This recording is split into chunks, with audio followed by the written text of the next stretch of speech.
come up with students from time to time about how to even think about graduate school. What are the opportunities there, and what are some good ways to kind of start to weed through your options, and make some good choices about finding opportunities that you want to pursue.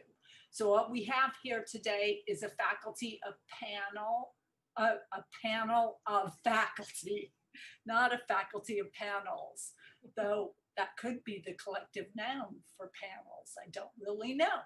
I'm Julie Sheehan. I direct the undergraduate program.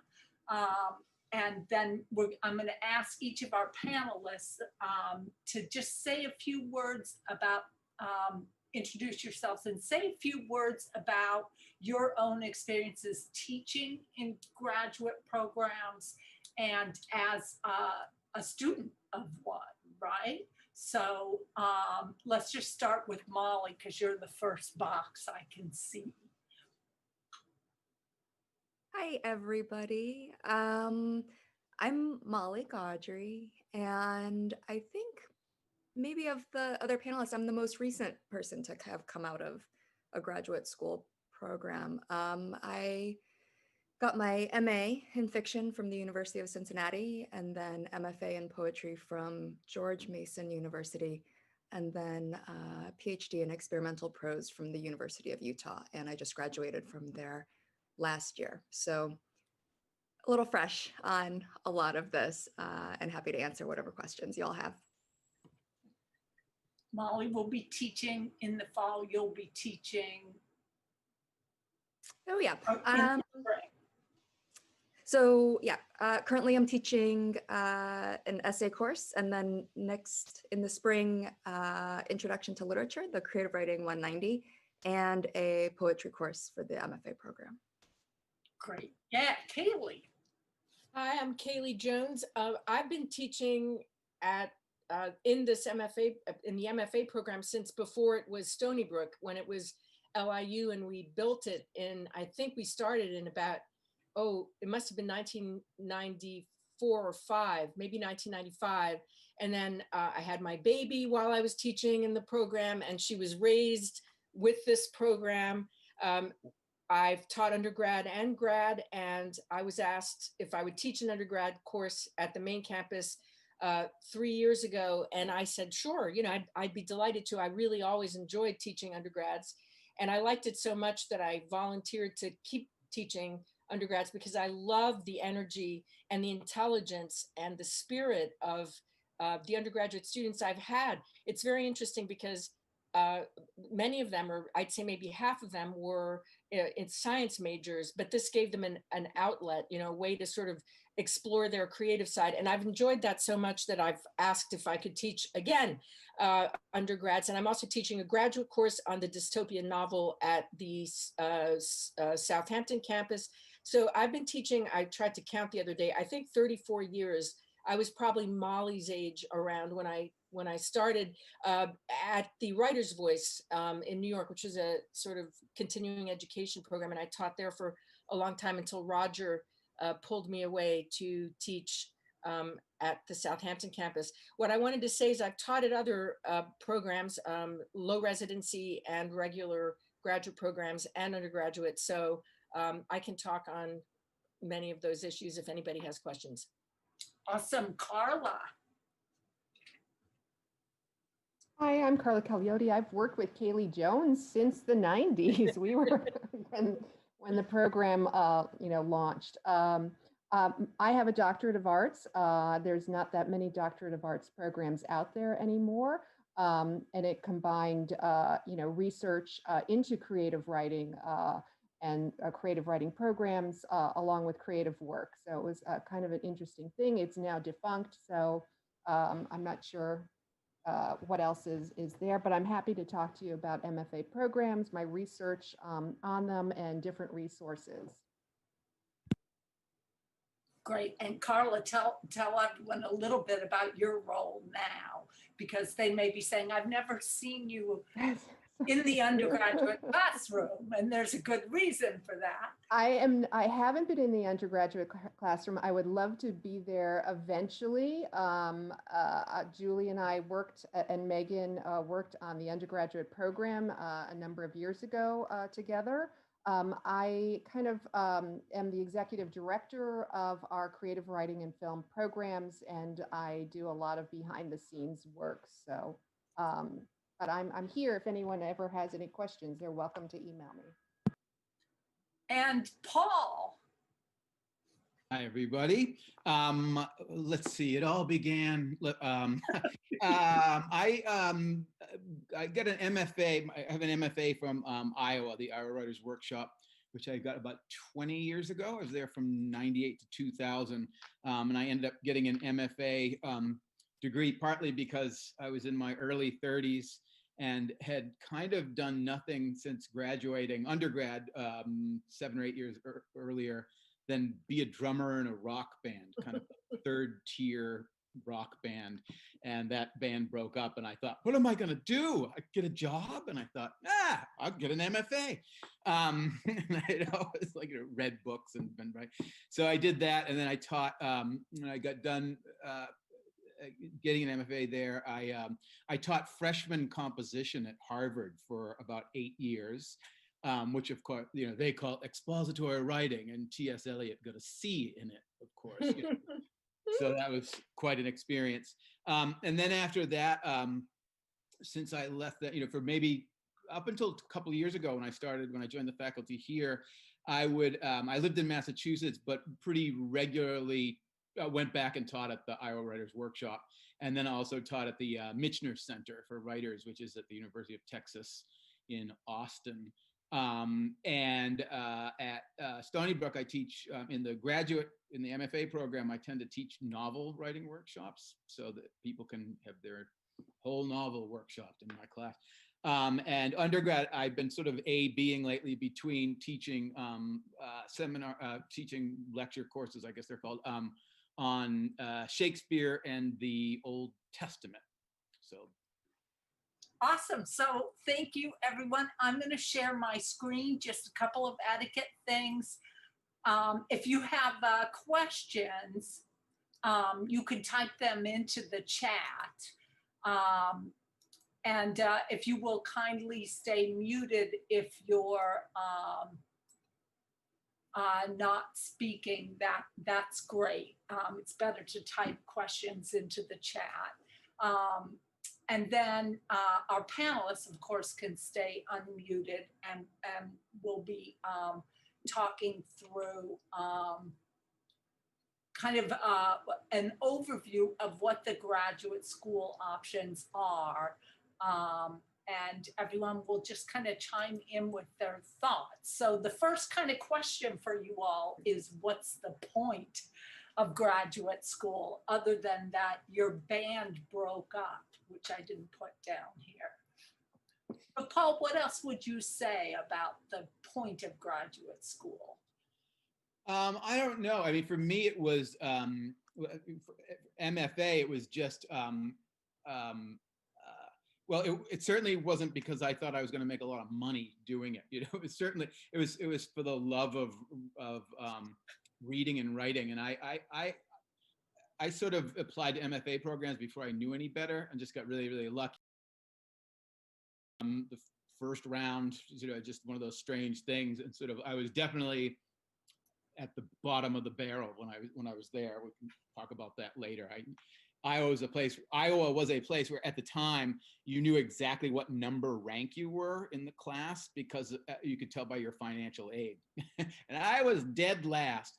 But I always loved reading. And so this is just, so I think I knew how to make noises that conveyed that I liked reading, and they took pity on me. But I think like a lot of people who love to read, at a certain point in your life, your reading hits this kind of critical mass where you sort of have to start answering back.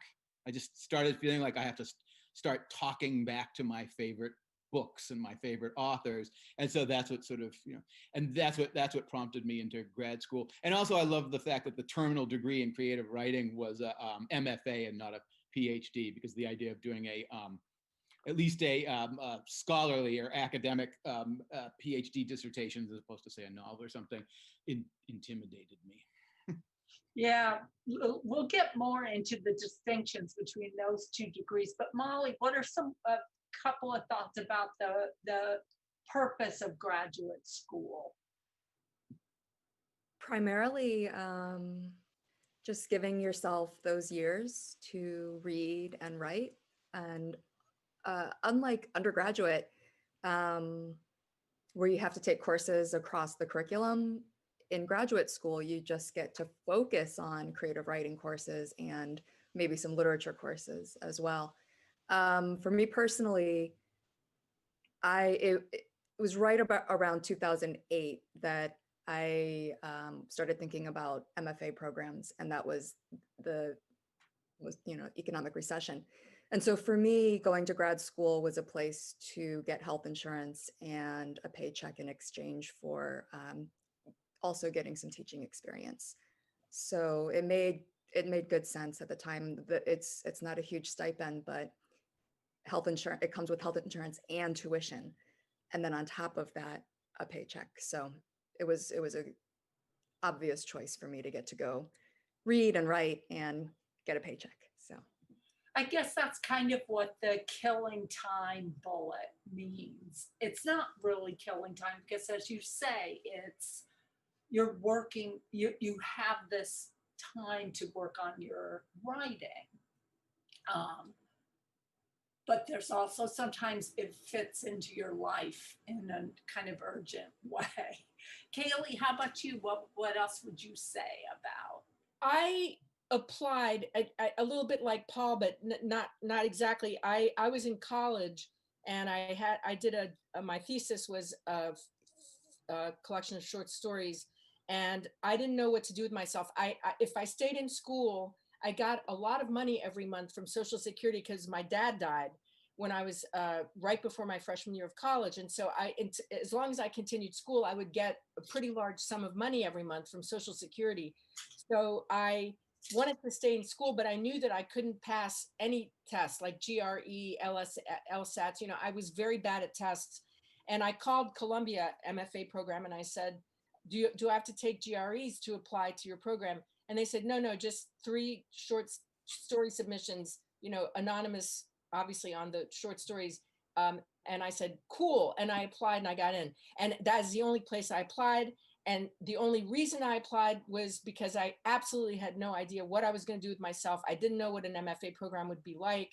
This was in 1982. I started at Columbia, or 1981, right from college so I was 20 years old when I went to Columbia's MFA program. And one of the things, and that was many years ago, and one of the things that really horrified me right away was the meanness. There was this incredible meanness in the workshops. And I thought to myself, if I ever have a chance to teach, I will never do this. I will never be mean to people like this. And that's one of the, the first thing I learned practically on the first day. And the amazing thing about that group at Columbia was out of that class came Susan Minot, Tama Janowitz. There were several, one of the students won a writing award a few years after that, Beverly D'Onofrio, who wrote Riding in Cars with Boys. And we all thought that we didn't have a chance, like it would never happen. We would never get published. And that was in the early 80s. So you can imagine, it's only gotten more difficult since then to get published by, what we're talking about, mainstream publishing. But I also learned something else there, which was that I didn't know anything about writing, absolutely nothing. And most of what I learned in terms of craft, I learned after grad school. So I've always focused on technique and craft because of that, because I thought, why did I spend all this money when everything I really learned, I learned after, in terms of technique I'm talking about. But I made lifelong friends. I had wonderful, wonderful teachers. It was a real community kind of feeling because we sort of became friends because we were there together and that's what we had to do. So I've stayed friends with people from that program, all these years later. And the really fun thing was going out drinking with Richard Price after class Tuesdays, we'd go to that big, huge bar at Columbia, that had the central sort of bar and lots of tables around, and we just sit and drink with Richard Price, which was probably one of the best learning experiences in terms of what he talked about outside the class. He was younger than half the students in the class. He was maybe 32 years old, at that time. So, it ended up being a very, very positive thing for me, but I also learned a lot about what not to do as a teacher. I went to the same program you did, Columbia, for my MFA, and I went because I thought I don't know enough about crafts. So I definitely went for what is sort of generally thought to be the reason to go to graduate school, is to learn something. But what I walked away with was that networking, support group, and mentorship from certain professors. I can't say Marie Ponce was a big drinker. So we didn't do that, but she was a great listener and a super amazing. And Richard Howard, the poets I studied with, were amazing mentors. Alfred Korn, I just saw him the other day. And the friends I made, even though it is a somewhat competitive, I mean, it didn't publish your financial aid the way Iowa did. So I didn't have Paul's dilemma, but it is a sort of culture of students being in competition with one another. Carla, you have a bird's eye view, both of admissions to our own program at the graduate level, but also across the field. What would you add to this? Well, I think one of the things that graduate school allows you to do is, to do a deep dive into your obsession and then have the supporting institution around you. So you've got, the ability to use a library. You have the ability to get those support services, whether it's, having health insurance. You have your mentors, the faculty that can be lifelong mentors. You have your peer group, depending on what program you choose. I mean, there are those competitive schools that Julie and Kaylee and Paul spoke about, but there's, also supportive programs where it is not that competitive. So it really depends on what kind of person and student you are, or which program would be best for you. So there's so many different things that a program will afford you that doing it on your own, which is possible, doesn't. So those are just a few of those things. True. All right, let's get into more nitty gritty, thinking about the immense range of programs. So the first sort of fork in the road is the kind of degree that the program awards. There's Master of Fine Arts, MFA, sometimes MAs, Masters of Arts, like Johns Hopkins. It's a Masters of Arts program. It's essentially like an MFA. And would be listed with MFA programs, and then doctorate or PhD programs, right? And right away, you can see one of the big differences is how long you're going to spend in the program. In both cases, you're going to write a creative, you're going to complete a manuscript that of some kind. And that's something you can look into with each program. How much are they asking for from their students? Are they asking for a book length project? Are they asking for part of a manuscript? A doctorate and some MFA programs will also have a critical component, generally speaking. But let's just be super upfront about this money situation, because that's something we all have to think about. With Masters of Fine Arts programs, sometimes students are funded, sometimes they're not. And by that, it means that their tuition they have a tuition scholarship. They're not paying for the tuition. At the doctorate level, I doubt there's a single doctorate program in the country that doesn't fully fund its students. None of its graduate students are paying for tuition. So that goes back to the gift of time thing. It's not costing you to be in graduate school. And then along with the tuition remission, you may or may not also get paid to do something. Teach maybe, or work for the department. With Masters of Fine Arts programs, you can go full-time, and some programs allow you to go part-time as well. With doctorate programs, you're almost always full-time up until the point where you're working on your big dissertation. And then within Masters of Arts programs, we have traditional, like what you're used to as an undergraduate, where you show up and go to class in a classroom. But we also have a model called low residency. And Kaylee, you mentioned that earlier. And why don't you talk a little bit more, just describe what that is and what it's like and why some people choose that kind of program. Low residencies have mushroomed like crazy. For a while there, they were just imitating each other and they just exploded. And now they've shrunk back down again because of the financial situation in the country. A low residency program generally, so I've taught it too. I taught at Vermont College, and then I got this job building the low residency program, the fiction section of the low residency program at Wilkes University, which is now called the Maslow Family MFA program in creative writing. So in a low residency program, you're physically there, at least the two that I've taught at, you're there for a week in June or early July, and then a week in January.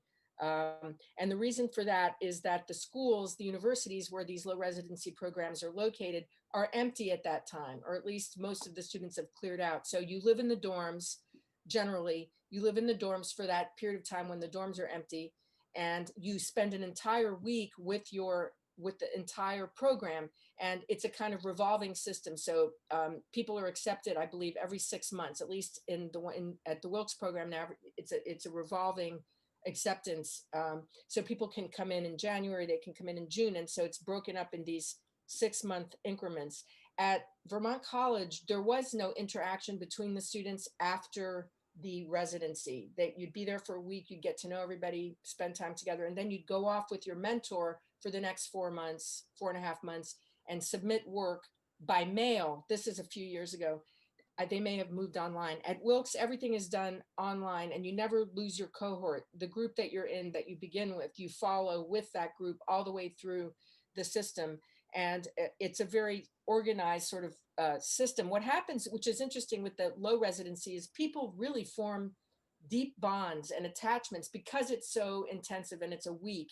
And then they'll go off to back home. Many teachers, high school teachers and college teachers, will you do the low residency because they're able to continue to work and they're sort of designed to fit in those breaks, spring break and winter break, so that they can go and do the whole residency, be there 24/7 for that week, and then go home, do their jobs, and submit their work weekly to this. It was Blackboard before, now it's called Live learning system, where it's like a virtual university, and everything is similar to what it looks like on the Stony Brook website. But there's discussion boards and Zoom now, and submission areas, and you submit your work, and everybody looks at the work in the class. It's like a workshop, and it continues like that until you're working singly with your mentor for 2 semesters for your MA. The first degree there is an MA, not an MFA. And that's not considered a terminal degree, but you're given the option whether to go on 2 more semesters for the MFA, which is a terminal degree and is a teaching, you can teach creative writing with an MFA at the end of that MFA, the second half of the program, which is, I think, 2 or 3 semesters, 18 months after the MA, which is 12 months. No, I'm sorry, that's not right. I'm breaking it up by semesters, and I'm getting myself I think the first one is 18 months and the second one is another year. So that's the total of that program, the way it works. And And 2.5 years is a common, right. And there's an analytical component. You have to write an analytical paper on craft. It's not a PhD analytical paper. It's a paper on craft, a certain element of craft that is particularly difficult for the student, or that in some way, and that's also during the revision term. So for the MA, you finish a draft of your manuscript, whether poetry collection, memoir, novel, short story collection, and then it gets reviewed by an outside professional reader, and then you come back and do your MFA with the idea of fixing or revising what was not there yet in that first round. so to take a step back, the basic features of the model is you're only required to be in the university place during those 2 weeks, one in the summer, one in the winter, and the rest of the time you're working independently. It's like taking an asynchronous course. We've all learned the word asynchronous in a time of COVID. So you're essentially asynchronous. You know who the other students in your cohort are, and you may be interacting with them on Blackboard, but you're primarily in a one-on-one relationship with a faculty member working independently without a specific class time. Yes, but that's after the first semester, which is a In foundation. the particular model you're talking Right. about, but Then I'm- generally yeah, speaking. They're all, but yes, generally Yeah. speaking, that's correct. Yes. Okay, cool. And then Molly, maybe you could say a few words, because you have both a PhD in creative writing and you've a couple of MFAs. What are the main distinctions people should think about there? So in my case, the MA, which was an MA in English, that had a creative thesis. I was taking a lot of English courses, just like the English literature or American literature, British literature, MA students. For me, the MA was a stepping stone to get into MFA programs. It was a way to demonstrate that I could do graduate level work, because MFA programs can be very competitive. And it took me 3 years of applying to get into the MFA program that I did get into. And so the MA was focused on literature with a creative thesis. My MFA had a poetry exam at the end of the 3rd year and a creative thesis. But the emphasis in the MFA, unlike the MA or PhD, the emphasis in the MFA is your creative writing all the time. You live and breathe it. The PhD is the most intense time of rigorous study alongside other literature students. Some programs can be a little more creatively focused in terms of coursework. I think the program I went to, the University of Utah, emphasizes a lot of literature as well. And so my exams, I had 140 texts from Homer all the way up to Claudia Rankine. And I took 2 years to study for exams. I was there for 7 years. And then my creative dissertation there, I think if you ask PhDs, they'll probably say there's not a lot of time to write. And that's a difference. That is a difference between the MFA and the PhD. I would just add that I was given this advice, and I think it is good advice, which is write your first book before thinking about a PhD. And by that time, you know that you can do that work on your own without institutional support, and it will position you much better when you do apply for PhD programs. And then because there is not that much time to write, you have that first book behind you. And with the PhD in hand, the dissertation becomes your second book, maybe, or third book, and then you are actually able to go on the academic market with those books. So. So that's another thing that this slide doesn't point out is that the PhD really is tracking toward a life as a professor. The MFA is not nearly so directed. So a PhD is more like law school. You're going to be a lawyer, you know. So if you're going to get a PhD, it's because you're committed to a life in academia, and that's a whole nother topic about how difficult it's become to land a job in academia and how much turmoil is happening now in our field. Nonetheless, that's still the premise of a PhD program. Other comments about this before we start talking about FIT, which I think is. Yeah, I just wanted to mention that there are, depending on where you look, there are over 230 MFA programs in English-speaking MFA programs, while there are 35 PhD programs in the United States and another dozen in the UK and Canada. So the PhD programs are, highly selective because there's not that many. While there are a variety of MFA programs out there for a whole spectrum of candidates and applicants. Absolutely good numbers to know. All right, especially when you start thinking about what is the fit for us. And we have two slides we're going to talk about here, finding the financial fit, and then we'll talk about finding the artistic fit. But first, for the financial fit, like, can you afford to do this? Programs can be, as I said, fully funded, which means you're not paying tuition and you're getting a paycheck. It's dinky, but it's a paycheck. Unfunded or partially funded, you could be getting your tuition paid for, but you're not getting any income. You could be getting a partial scholarship for your tuition and partial stipend. There's a bunch of different packages.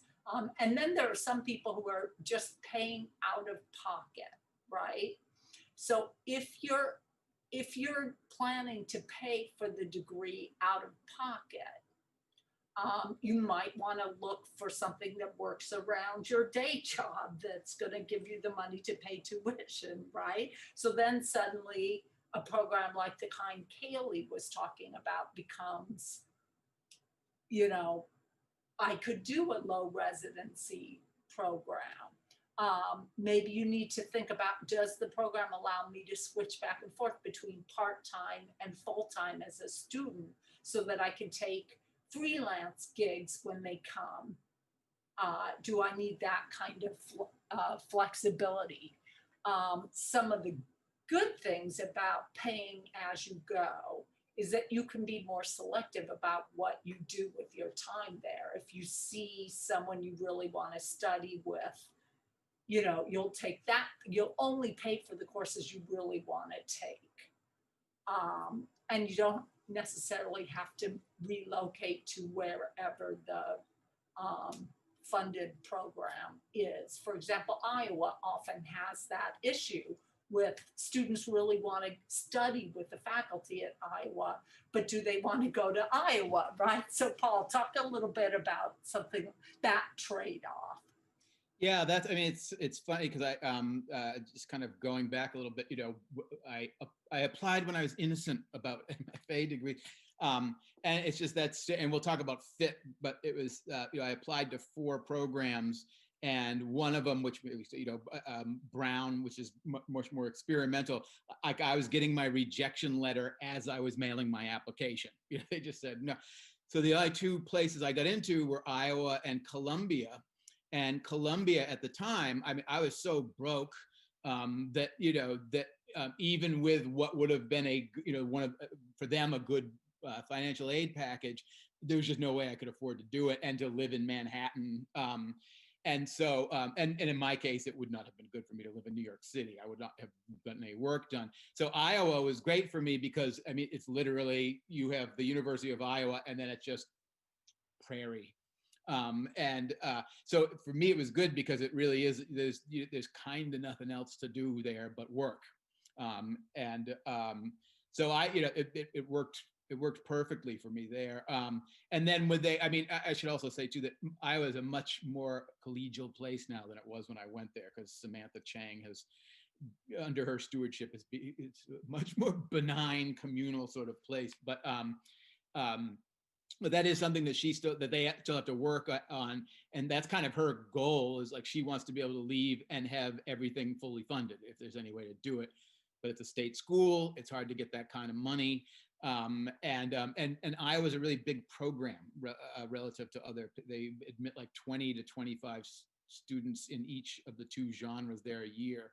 But that is something to think about, is where you're going to be. I mean, for me, like I said, it just worked out perfectly because, and I was older, I was married, and that, so actually when my wife and I moved out to Iowa, I had just enough financial aid to she and I rented a whole house, and at that time it was the nicest place we had ever lived. So it was. But I should also say too, like with Iowa, the part of the funding that I got was to be a teacher. So the first of the 2 years that I was at Iowa, I had to learn how to teach on the fly. I taught freshman comp, so most of my first year was actually spent learning how to be a teacher. I didn't really have much time to write until my second year there. Oh, that's another interesting thing. Like, fully funded sounds super great, but sort of like what Molly was saying about PhD programs, a lot of fully funded packages will put you in the classroom from the minute you set foot on campus. You're thinking of yourself as a student, they're thinking of you as an employee, and they give you a teaching responsibility right away. Some programs don't do that. Our program, you don't teach in your first year. You teach in your second year, and that's when you don't have time to write. Yeah, like the Michener program is everybody gets a full ride. Nobody has to teach, and they pay you. Like, they pay you over the summer, they pay you over the winter, because they have all of James Michener's money. They don't have this anymore, but they used to have a short story prize that they'd give every year, and the winner got $100,000. Wow. That's bad for morale, because it's like, that's the last $100,000 you're going to make as a writer. Bad expectation. Well, that's another word to look for, is the difference between getting a teaching assistantship, that's TA, or GA, graduate assistantship, versus a fellowship, which is the general term for, they're just giving you a paycheck and you don't have to do anything. It's just free money. And Molly, you're nodding. What would you add about that? Yeah, I am just nodding about the fellowship. Something that popped into my mind is sometimes graduate students, I'm not sure that I would recommend this, but sometimes graduate students, when your tuition is covered, you can still apply for financial aid. And because the tuition is covered by the university, the financial aid comes back to you to help supplement your living costs. And on a fellowship, you cannot get financial aid. So that's I'm nodding because the fellowships are wonderful and they give you time. You're getting paid. It's a grant, essentially. You're getting paid to do your work, to write. And you do not have to teach or work in an office in exchange. The only drawback being that you are ineligible for financial aid if that's something that you need as a graduate student. Yeah, any other thoughts about teaching assistants, graduate assistantships?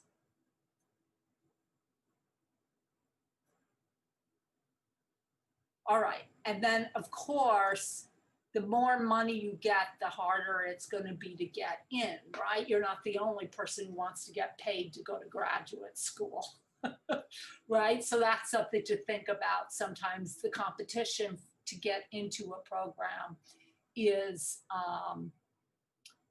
driven by the generosity of the funding packages that students get. So that can give you a clue to how competitive something is. Going back to in-state public, that's something I know, Carla, you know a lot about this, especially if you're in state. That can be an affordable alternative. Yeah, so if you're going to a state public school, the in-state rate is usually a half, if not more, half less than an out-of-state student. So if you get a, you know, a half line and it's at a public in-state institution for you, it may be a better deal than a half line at a private, uh, uh, school. So those are things to think about. There's also a couple of for-profit schools that are very expensive. So you just need to, look at each school that you're applying to and see, are they in state? Are they in your state that you have residency in? Are they a public institution? Are they private? And, and then look at the package that you get. If you do get, support from the institution that you've applied to. Again, it's very competitive to be accepted to a fully funded program. They say it's easier to get into medical school than it is to get into an MFA funded. So That's the bad news. Generally, you find out when you're admitted what your funding package is going to be. And there's a deadline for graduate schools that's coordinated across the country so that there's no, one school can't swoop in and admit you early and then pressure you to commit to go there before you've had a chance to hear from the other places you've applied to. So nobody can force you to commit before. It's usually April 15th is the deadline. All right, so let's talk about, like, as a writer, how do you find a program that fits with you as who you are as a writer? Who would like to lead on this one?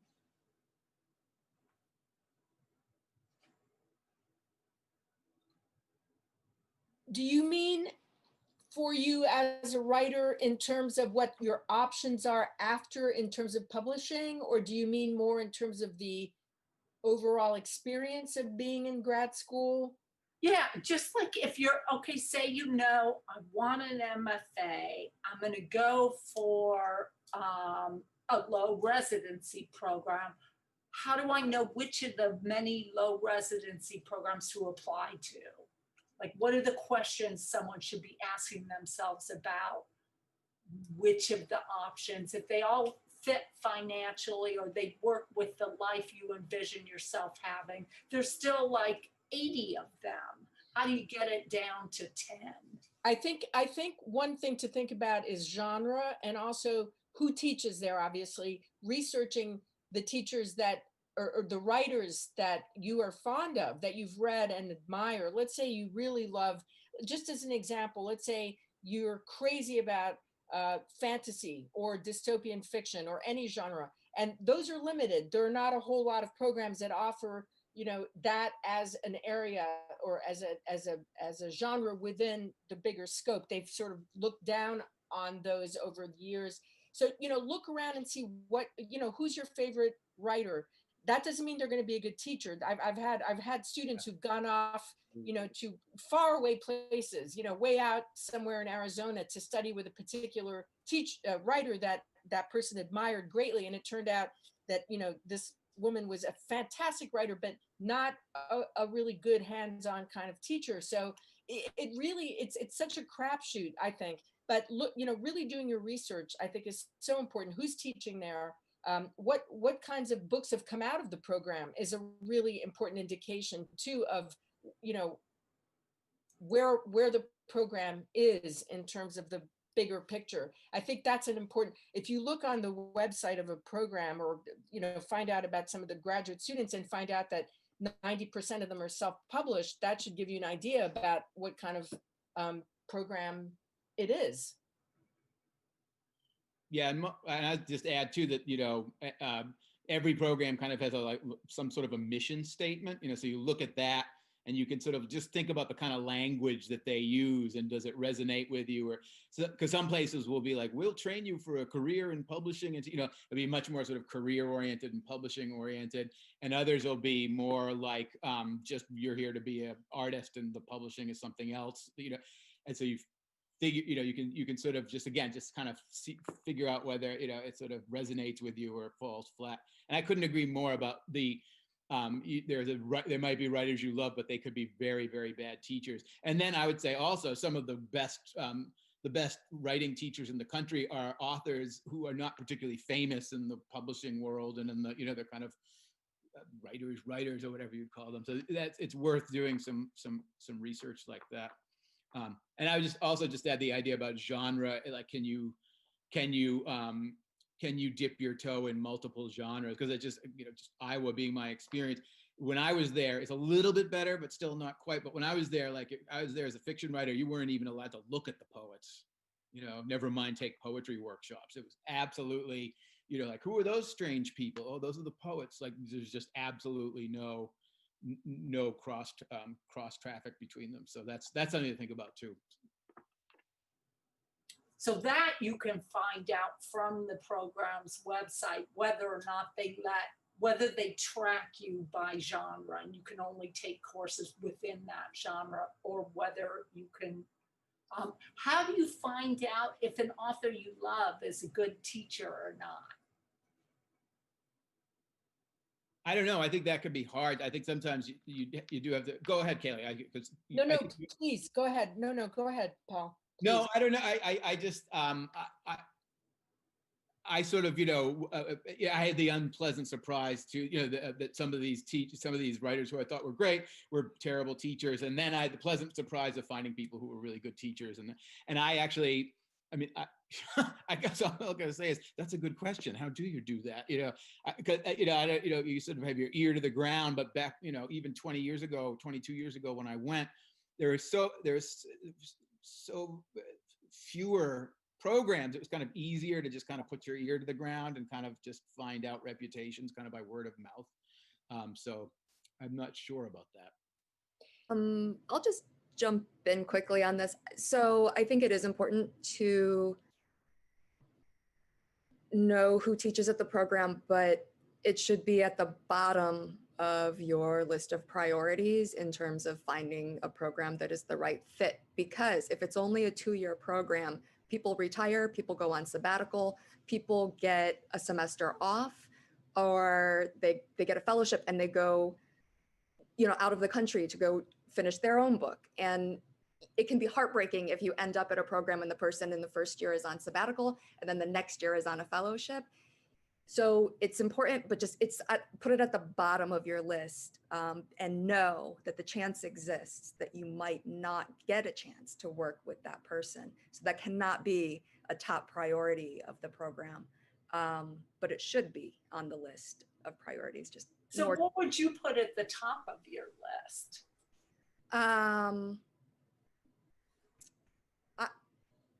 I think, I don't know if this is answering the question, but what I do want to say about the application process is that you should have a tiered list of places where you want to apply, the top tier programs, because you should apply to them and see what happens.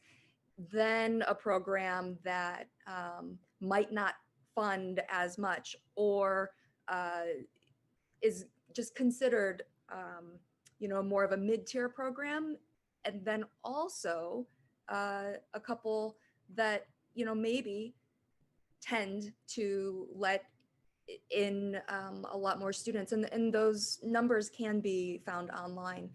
And then you can choose, if you get into one or not enough, you can, just because you get in doesn't mean you have to go.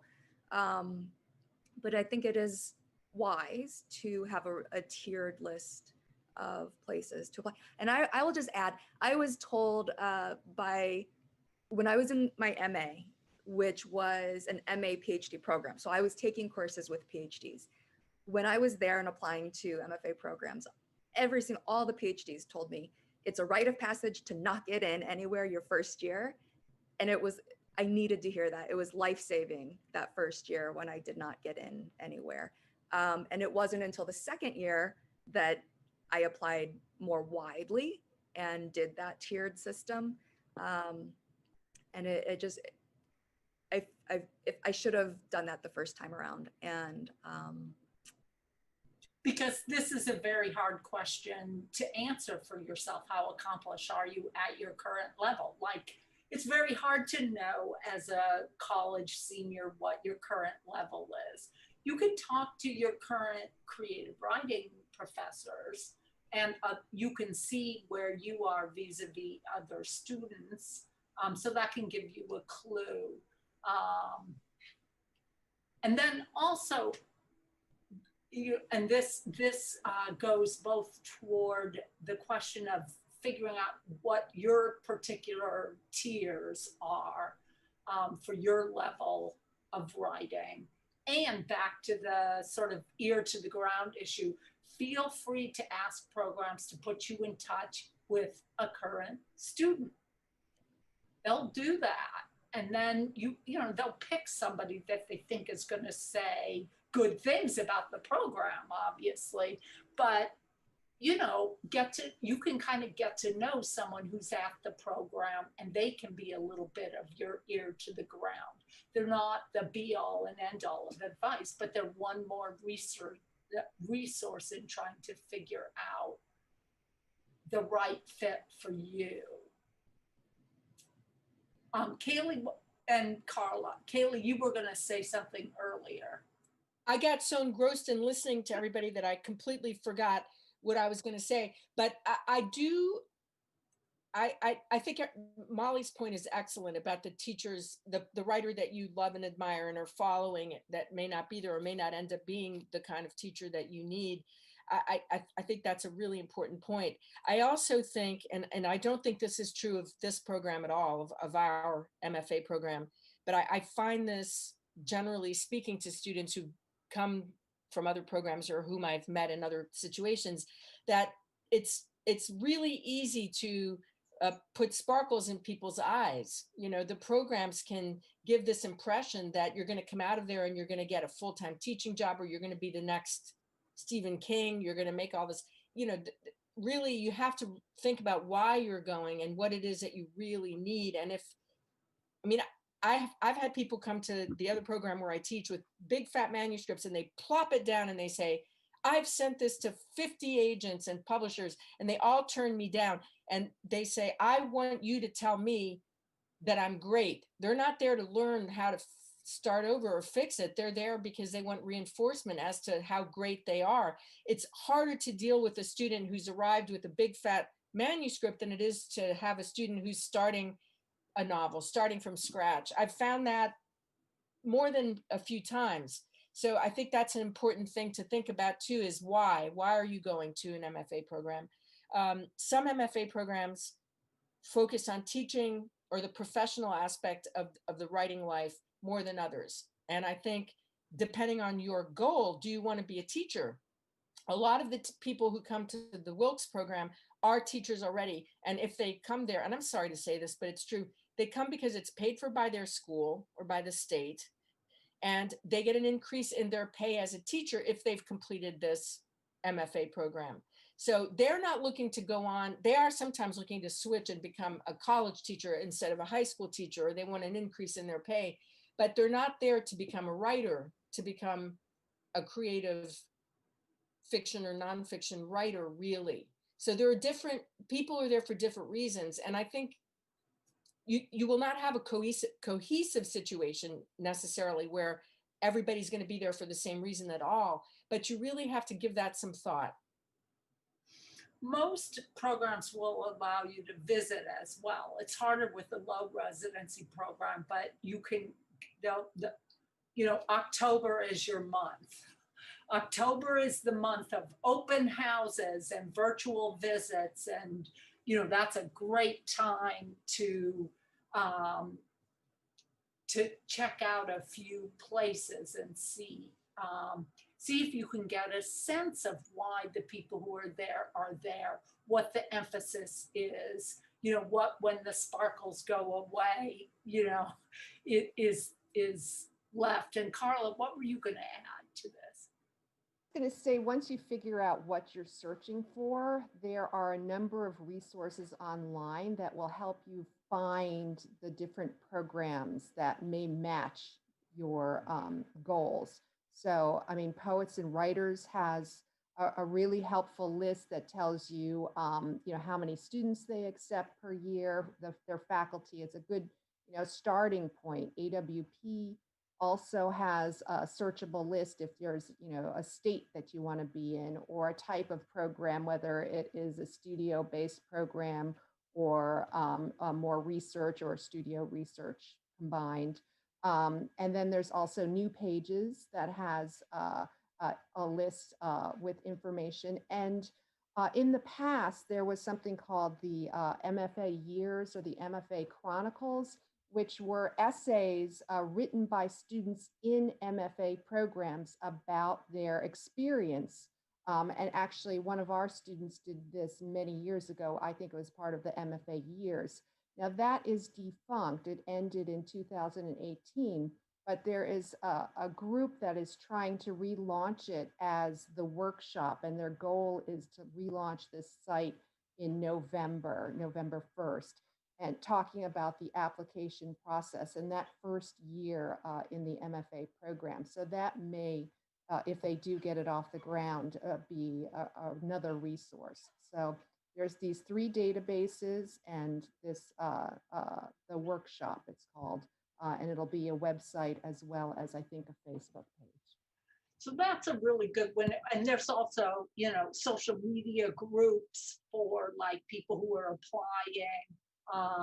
There's not Media Bistro. There's another, you know, I'm sure there's a subreddit for it. So you can search your favorite social media and find other people who are applying to MFA programs or who are themselves in MFA programs and have an informal discussion about what the pros and cons of different programs and what the experience is really like.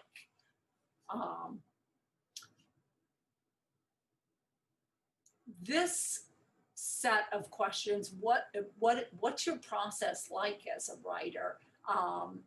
What kind of educational model should you be looking for? We touched on earlier, like Paul, you were talking about how Iowa was more of that competitive, students pitted against each other back in the day than it is now. How would you recommend students go about finding out what this sort of model is or culture is at the program? But I think maybe a combination of all the different resources that we've been talking about, you know, find out what the scuttlebutt is, look on AWP, look at Poets and Writers, look at the website, you know, you can get if you talk with a student, you can get, you know, talk with others, you talk with students that are there, talk with faculty members, because you can generally get a, you know, the vibe of the place, you know, if it's sort of cool or a little bit aloof, or it's sort of ivory tower, or if it's like, you know, we're all in this together, we're a big community sort of thing. You can just get the kind of idiom of the place just from just talking to people and just looking at the language that, you know, sort of used around it. I think also, you know, like just to use Iowa as an example, you know, if you get into Iowa, you can't stay there. You know, you go through for 2 years, there's no grades. There's no, you know, it's just there's the door. So you just, you know, now there's that, but now they do have like 3rd year kind of writing fellowships and stuff. But I'm saying that in a good way. Like I was like, you know, I think my thesis was 45 pages, you know, and a dozen donuts or something like that. Like, will that work? And they're like, yep. You know, they just, and it was perfect for me because I would never, I'm terrible with deadlines. I'm terrible with grades as a student, you know, so it was just more just like, just being in an atmosphere with other writers was like, you know, just inspiring to me that way. And just anecdotally, I applied to Iowa because I wanted to study with Marilynne Robinson. And the day that I found out I got into the workshop, she won a Strauss Living Award and wasn't there. Well, there we go, Molly. Molly called it. Yeah, well, she actually came back for one. I studied with her for 1 semester. But then the cool thing, just to loop back too, is that you're thinking about the type of program, what's the right fit, what's the right environment. That also then goes back to, you make lifelong friends. That's one of the great things about an MFA program is you're really lucky if you make, you get, some people that you just are kind of like, comrades with for the rest of your life. You can get people who are your readers for the rest of your life, and you can become, so this is the happy ending to my Marilyn. I'm friends with Marilyn Robinson.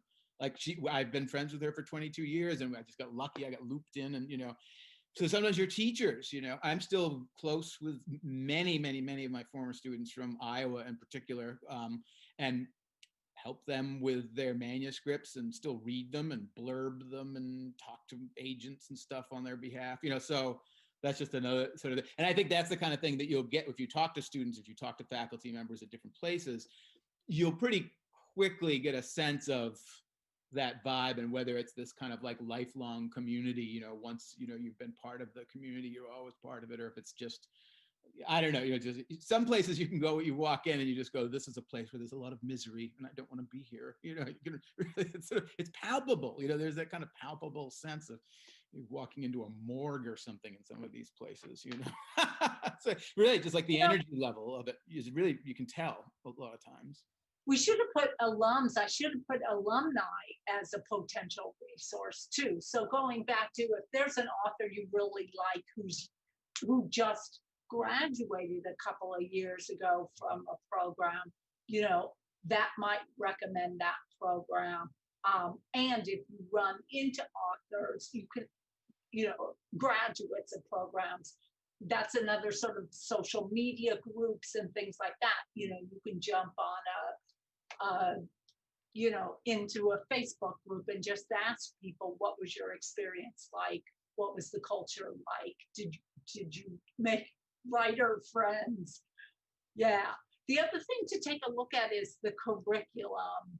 Some places have a lockstep curriculum where it's like your first year, you take this, this, this, and this. It's all laid out. Others have a more like build your own curriculum approach. So that's also something to think about, which model fits me better.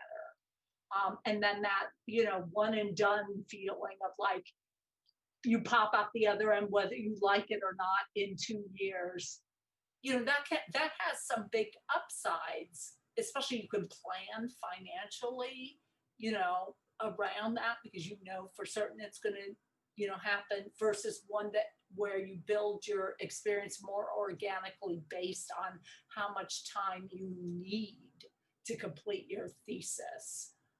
So 2 very different models in terms of curriculum as well. These are just kind of the fast facts. And again, October is a great month to be researching programs. Because if you want to apply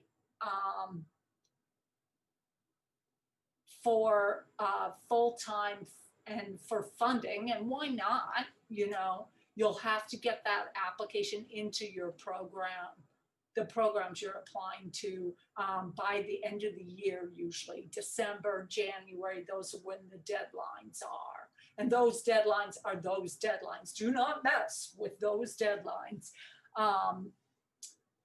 So that would be for getting an offer to start attending the following fall.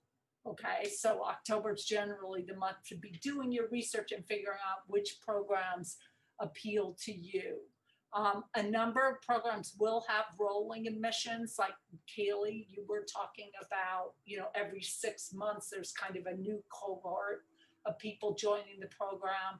Big programs like the New School in New York City has rolling admissions so that you can apply to get in for spring term and fall term.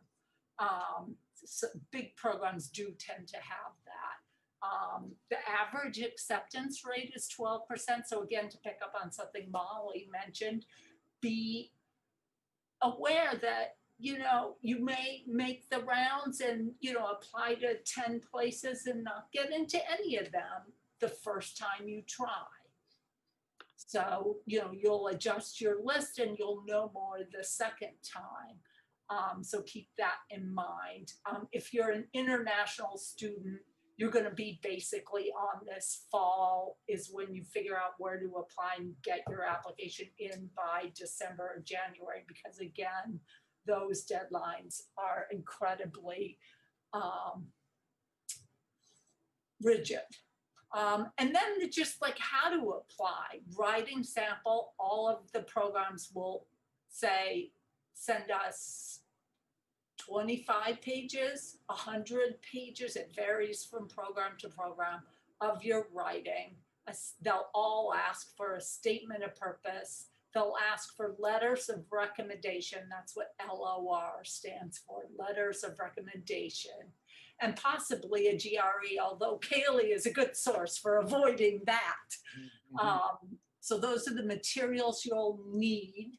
And if you have questions, again, pop them into the chat.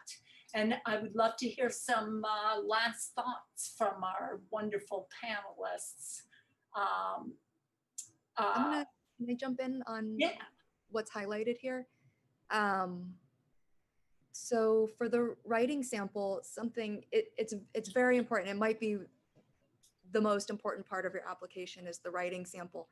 But I want to add to that in terms of the previous slide with fit, the fit goes both ways. And oftentimes your writing sample does not have to be a perfect piece of writing. It can be flawed because often on the other side of it, we're looking to see, can I work with this student? Is this somebody that I can help? That, we read the same things, we love the same things. This person is doing a lot of the same, formal work in their writing that I am, and I can help teach. I can teach this person. So the writing sample, it needs to be strong, but it doesn't have to be perfect, right? I think it's like the opposite of Kaylee, what you were describing about the person who comes in with their 500-page manuscript, and as far as they're concerned, you can't help them be better. It's like we're looking for, we want to be useful. Yeah, so ambition and engagement goes a lot further than absolute polish, but a certain soullessness to it. Yeah, I always remember Frank Conroy, the late great Frank Conroy. I was saying, I'm just, I don't care if the writing sample comes written on a napkin. I'm just looking and feeling for the sense of another human being trying to reach me through the page. So that idea of, and I just couldn't agree more with Molly. It's just, places that I've been on the admissions, done admissions with different places, but that's like the people who start getting down to the nitty gritty about who are we going to make this year's cohort out of. It just kind of really is just the first thing they all go to is just the writing sample, and then everything else sort of falls into place with that. I also think too that the acceptance rate the average can look kind of intimidating, and it gets more intimidating in other places. But in my experience, anyways, you should. I always tell students, students I've had is, if you get into one of these places, it's the most. It means. It's just absolutely the most wonderful thing in the world. If you don't get in, it kind of doesn't necessarily mean anything.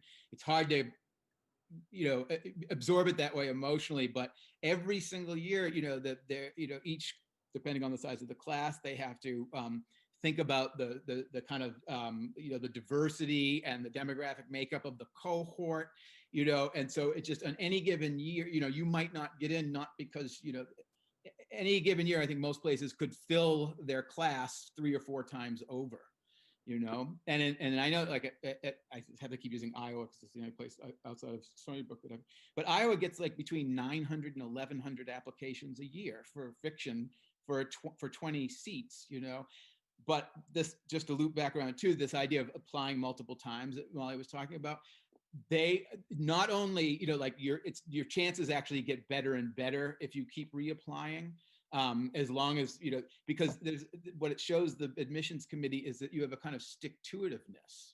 people start rooting for, oh, she's applied for 2 years, he's applied for 3 years or whatever. And, they keep getting, the manuscripts keep getting a little bit better every year. And then they're just overjoyed when they can finally offer that person a spot, so that's just something to keep in mind.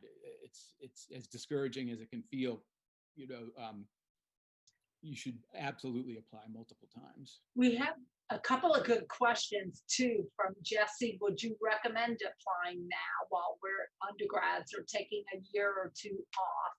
Do certain programs allow you to defer a year if you do get in? I think that needs to be checked by program about the deferring. I went right out of college because I really didn't know what to do with myself, and I was I was the youngest person there. And I loved the experience. I was terrified, but I loved the experience of being with adults who'd lived and had worked and really knew much more about life than I did at the time. But I want to say something about this issue of the question from Jolena about, learning based on soul experience and outside workshops. In the days of like Baudelaire, let's say, for example, or Tolstoy, or any of these people, they went to their own MFA programs. They hung out with other writers, other mentors, editors, people who helped them learn to read and write. So there were salons, there were groups, they were friends, they mentored each other. No one ever sat down and wrote the perfect poem or the perfect novel or the perfect short story just from life experience. They read, number one, they read everything. And if they didn't understand something, they'd go ask another writer, even that very writer, what did you mean? Is this what you were trying to do? That's our job. Our job is to give you, it's like if you go to, let's say you want to be a ballet dancer, and you go to the New York City Ballet School to learn how to do the techniques. Writing is the same. The only difference is because everybody can write, everybody assumes they can sit down and write a novel or a poem or a short story. That's not the truth. The truth is you have to learn how to do it. And that's structure, technique, craft, reading, understanding how movement works in a book. And if you have a good group that you can, as Paul said, people that you can continue to send your work to for the rest of your life, that's a wonderful, fortunate thing. I've unfortunately had many jobs as a book doctor where somebody pays me all this money because they finished a novel or they finished a memoir and they want me to read it and give them an assessment. The problem is if they haven't had they've had amazing life experiences, but they have not had any concrete craft training at all or technical training, they don't understand the basic rules. Even Picasso understood the rules of draftsmanship before he broke them. And I think that's the point really of studying, is studying the same way you would if you were studying piano. Not everybody's Mozart's going to sit down and play the whole symphony for his dad at 6 years old, after the concert. That's just not generally the case. I was just gonna say, I couldn't agree more, because I think there's this lingering kind of romanticism or something, like book learning will screw you up as a writer, and really what you're supposed to do is just hop on the motorcycle and drive off the cliff or something like that, but nobody ever asked that about other types of art. Like, should I go to school to be a painter? Should I go to school to be a dancer? It's like, of course you do. We can't give you vision, but we can teach you how to look. We can teach you how to construct narratives in English prose, or whatever. So there is all that, so that's that. I think people are in the back of their mind, their fear is that it will just become another academic subject or a school subject, rather than an affair of your soul and truth and beauty and all that. But that's not, and in some programs do manage to reduce it to just being like another school subject. But any school that's worth its weight in ink will always put the fact that it's an art first, and that will be palpable too. So yeah, that's just my 2 cents there. Another way to think about that kind of addresses both Jolena's question and Jesse's about is to think about that at some point you're going to have to cross a threshold where you're willing to have readers. And that means you're giving up unconditional love, because readers don't love you unconditionally. They have taste and they have preference and they have opinions, and so you have to give up the unconditional love that you have for your own poems. I love my children unconditionally, but I know that readers don't have to love my poems unconditionally. And that threshold is a good marker for readiness for a graduate program. Or if you want to do the New York City Bohemian route, on top of being ready to engage with the other writers who are working right now and to really join their conversation, you have to add an additional personal quality of being organized enough and extroverted enough to go out and meet them. Right? You cannot go to New York City and then hide in an apartment and write by yourself and learn something. You really do have to engage with readers, and it's risky. You should not go into a graduate program right out of undergraduate if you're still not ready to be read in the kind of objective way that readers are, if that makes sense. And a question from Scott: where does Stony Brook's MFA program fit in all this? What kind of program is it? Good question. Well, we could all answer that, but Carla, why don't you say a few words? Stony Brook is not the lockstep program, and we're not the program where we're going to accept 5 poets and 5 fiction writers and 5, nonfiction. We try to find the best mix of students so that we support one another. It's not a competition. We are democratic. We'd like to support, if we could, we would support everyone equally, because we all think we're in it together, and that there's not winners and losers. We can all, get to where we need to be in our program. So, Julie? Yeah, I wanted to just say that the quality of writing is just, I think, very, very good at Stony Brook and in the graduate program. I was actually early on when it was LIU, it was very mixed. And of course, as the program grows and people know about it and hear from other students, I found last term teaching the dystopian novel at Southampton, I had really incredibly intelligent, well-read, very, very engaged students. And overall, I'd say that in my last few workshops and courses that I've had in the graduate program, I've found the work to be very, really up there with the best, the best programs that I've seen, the best work I've seen. So I thought that was really great.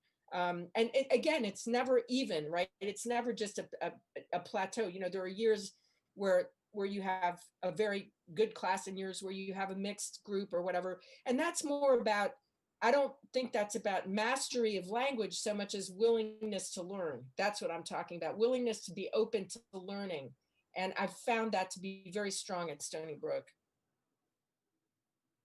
great. I'm going to stop sharing. Thank you, everyone, for joining us. Thank you, especially Paul, Molly, Kaylee, Carla. I hope this was useful. As a program, we like to be useful, and that it answered your questions. And thus concludes